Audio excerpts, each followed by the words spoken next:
யார் வேணாலும் கட்சி ஆரம்பிக்கலாம், என்ன வேணால் பண்ணலாம். தமிழ்நாட்டில் அந்த சுதந்திரம் எல்லாருக்கும் இருக்குது. ஜனநாயக நாடு இந்தியாங்கிறது. அதில் யார் வேணாலும் ஆரம்பிக்கலாம். ஆனால் என்ன, அவர் மண்டை மேல இருக்க கொண்டையா மறந்துவிட்டார் அப்படின்ற மாதிரி ஒருத்தர் பேசியிருக்கார். பேசினது யார்? தமிழ்நாடு காங்கிரஸ் கமிட்டியின் தலைவர் மாணிக்கம் தாக்கூர் அவர்கள். அவர்கள்ட்ட என்ன கேட்குறாங்கன்னா, அண்ணாமலை அவர்கள் வீத லீடர் அப்படின்ற ஒரு அமைப்பின் மூலமாக ஒரு கட்சி ஆரம்பிக்க போகிறதா சொல்லியிருக்காரு. இப்போ அதுக்காக ஒரு முதல் பொதுக்கூட்டம் நடத்திருக்கார். முதல் பொதுக்கூட்டத்தில் நிறைய பேசியிருக்காரு. இதை எப்படி பார்க்குறீங்க அப்படின்னு கேட்டால், அதுக்கு மாணிக்கம் தாக்கூர் அவர்கள் ஆஸ் யூஷுவல் சொல்கிறாரு, யார் வேணாலும் கட்சி ஆரம்பிக்கலாம், எல்லாருக்கும் அந்த சுதந்திரம் இருக்குது, இது என்ன ஜனநாயக நாடு அப்படின்ற மாதிரி பாசிட்டிவாக தான் போனார். ஆனால் அவர் பாஜகலேருந்து வெளில வந்தவர் அப்படிங்கிறத மறந்துட்டார் போல்.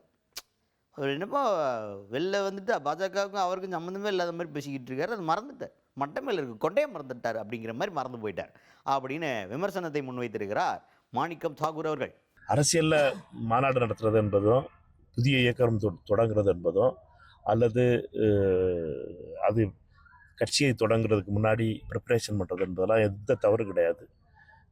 அது யார் செஞ்சாலும் சரி பாராட்ட வேண்டும். அதற்கு எங்களை பொறுத்த மட்டும் எந்த ஒரு பிரச்சனையும் கிடையாது. ஆனால் சகோதரர் அண்ணாமலையை பொறுத்த மட்டும் பிஜேபிக்கு அவருக்கு சம்மந்தம் இல்லாத மாதிரி சொல்லிக்கிட்டு இருக்கிறது தான் ரொம்ப வியப்பாக இருக்குது. இந்த வடிவேலுக்கு காமெடி மாதிரி தான். இவ்வளவு நேரம் இருந்து எப்படா கண்டுபிடிச்சியன்னு கேட்குறது மாதிரி, இந்த கொண்டையை மறைக்காமல் விட்டியப்பா அப்படிங்கிற கதையாக இருக்குது. அது மாதிரி சகோதரர் அண்ணாமலை கொண்டையை மறைக்காமல் விட்டார். அவருக்கு எங்களுடைய வாழ்த்துக்கள்.